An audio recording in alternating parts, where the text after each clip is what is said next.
Hello everybody, Sergeant Soldier here, and we're back from the Rust Community Showcase, and I'm a few days late. I've been thinking about how to do this showcase over the weekend, because Facepunch went and added 24 skins, and as you saw with their previous showcase video, which had 26, I pretty much struggled to get all those in a single video. Now, a lot of people have suggested just go ahead and splitting all the skins up into two separate videos, and originally I was against it because not only does that mean that we had to have two videos for pretty much the same batch of skins, but it also meant that while I do get to share the skins for a longer amount of time, I get to talk about them more, I don't want the skin creators or even the players of Rust to think that, oh, because the skin got in the first video and not the second video, I prefer the skins in the first one more, or something weird like that. You always got to be careful about perceptions and how people see the way you do things when it comes to YouTube and Twitch and stuff like that. So I ended up doing what people suggested. I'm going to split the skins into two videos. However, the way that I'm going to do it is I'm literally going to go from the very top all the way down to number 12 of the skins accepted to game. That's the order that Facepunch put them in. That's not my order. I'm going to do it like that. If your skin isn't featured in this video, it will be featured in the next one. This isn't anything to do with my preference or which ones I bought, which ones I prefer. This is simply the order of the skins added to the game. So diving right into it, number 1, we have the recycled tarp pants, which is basically a blue pair of burlap pants. And there isn't too much to them. They added a little bit of shine, and basically all they did was turn them blue. However, they do look like tarps, the tarp component that we see in the game now. So this is something that I can actually see somebody making in an apocalypse. For example, let's say you're walking around and all of a sudden you see this blue tarp. Now you know it's going to be raining soon, even though they turned the rain off. And you know your pants that you're currently wearing aren't waterproof, but a tarp is waterproof. Would it make sense to make a pair of pants out of a tarp? So that way at least some part of you is waterproof, right? I think it makes sense. Great job. Next, we have the Door to Heaven, which is a really cool skin because, one, it's a rainbow wooden door skin, which is neat because all the different wood planks are a different color. That's great. Also, the really cool thing is that they carved a heart into it that you can actually see through. Now, granted, yes, it is a wood door, so you probably wouldn't see these very often, simply because people try to replace their wood doors as quickly as possible. However, the fact that you can have a wood door and have a skin on it is still pretty neat. Personally, I don't know if I would use it too much simply because I'm always trying to get rid of my wood doors, but the fact that we have an option now, yeah, okay, I'll take it. Next up, we have the Hazard Crossbow. Now, for those of you that like wearing the Hazard outfit that was recently added to the game a few weeks ago, maybe about a month ago, this will actually fit very well. Personally, I prefer when my weapons match my outfit. So me, I wear most of the time a black and white outfit, so I have the black and white bolt, the black and white AK, the brand new MP5 skin they added that was black and white. I have all three of those, and when I try to use those weapons, I always make the skin that matches my outfit. So if you're like that, and you're going to be using the Hazard outfit that was recently added, this might be a good addition to that, even though it's something minor and it's not like really obvious that it's Hazard, because the way the skin was made, it's kind of roughed up a little, I guess you could say. It's still the fact that it does match, and it will probably look really great. So with that, I think it's a great skin. I think it's going to match the rest of the stuff really well. Awesome job. Next, we have the black acoustic guitar. Now, for a lot of people, the acoustic guitar is pretty much just a troll item. People run around spamming the guitar to either A, mess up communication during raids if they don't have offline communication such as TeamSpeak or Discord or whatever you use.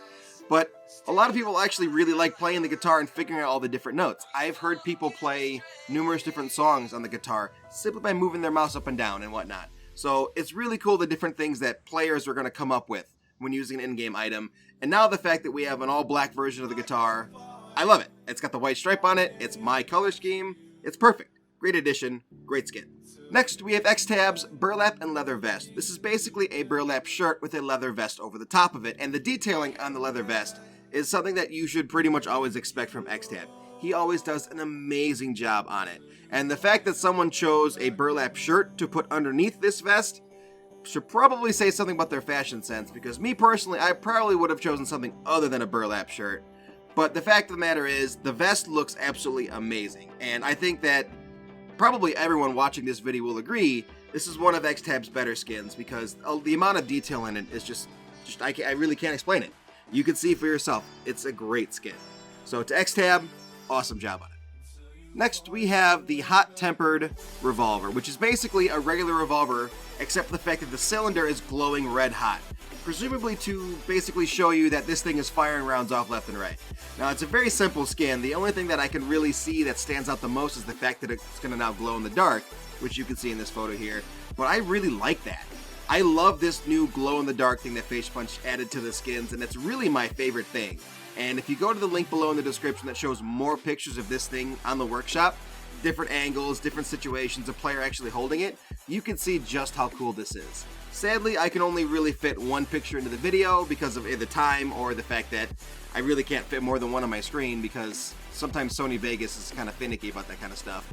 But the fact of the matter is, this is an awesome skin, and I'm probably going to pick it up pretty soon, simply because of the fact that it looks great. And I use the Revolver a lot during the early portion of the game before I start getting to the better weapons. So yeah, this is an awesome skin. Great job on it.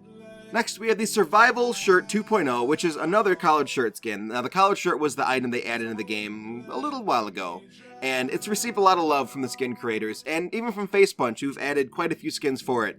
This one, personally, is probably my favorite now, because of the fact that it's just a regular shirt. There's nothing too special about it. It's a shirt that you would literally pull off of a shelf or off of a hanger and throw it on in the apocalypse.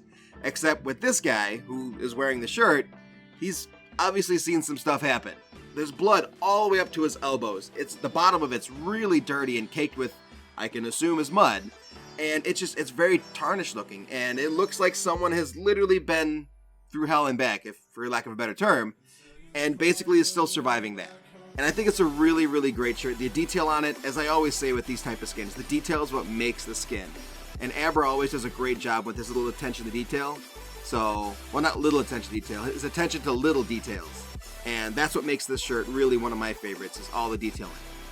Next, we have the Battle-Scarred AKS-47. Now, this is a skin that I've seen on a couple streams. I see it on Kuda's stream every once in a while. And a lot of people are really confused about what this skin is. Some people think it's a new gun because the buttstock of the AK is cut off. And that's really, really neat because this is the first skin I've seen do something like that with the AK that was accepted in the game. So it's really interesting to see how this is going to transform the workshop into people removing different parts of other weapons. Now, when it comes to actually using the weapon in-game, I'm not going to lie, it kind of looks weird because you're almost used to the buttstock being there. And all of a sudden now you're holding the AK so far out when if the buttstock wasn't there, you'd actually be pulling it in some. Besides for that, the pistol grip on it looks to be some kind of old wood that's all cracked and faded and losing what could be varnish, I'm not 100% sure. And the rest of it, the color scheming on it, it fits together really well. The straps are on the magazine, match the straps that are closer to the front guard that you hold on to. There's a strap up there that's red. All in all, it just really goes together really, really well. And I love this skin. I'm probably going to pick it up pretty soon. Besides for the fact that it doesn't really match my clothes, I think I'm still going to get it simply because I like it so much. Next up, we have the Etched Edge Bone Knife, which per the description is either a sacrificial dagger or a prized caveman possession. It's basically a bone knife that's decorated with primitive engravings. Now, this is a really cool skin because, I don't know about you guys, but I actually use the bone knife a little bit when I'm running around and doing different stuff. If I'm, for example, fighting a naked and I don't have a bow yet, but I have a ton of bones, I'll make a few bone knives up and I'll just start chucking it at them. I don't want to chuck my spear because they nerfed the throwing damage of spears and the melee damage is actually still pretty good. But in terms of the bone knife, because of its short distance, you can throw those really easily and get a decent amount of damage for it. So the fact that they now have a skin actually makes it really cool, and I'm really going to enjoy using this when it comes to throwing them, but hopefully you guys are going to be enjoying it too. So, to Walk? His text is really small in the workshop, sorry. To you, who made this skin, great job. Next up, we have the Polymer Mp5. Now, the Polymer Mp5 is very similar to the Polymer semi-automatic pistol. However, the one thing I'm going to say about this skin is the fact that the pistol seems to have more damage to the paint than this one does.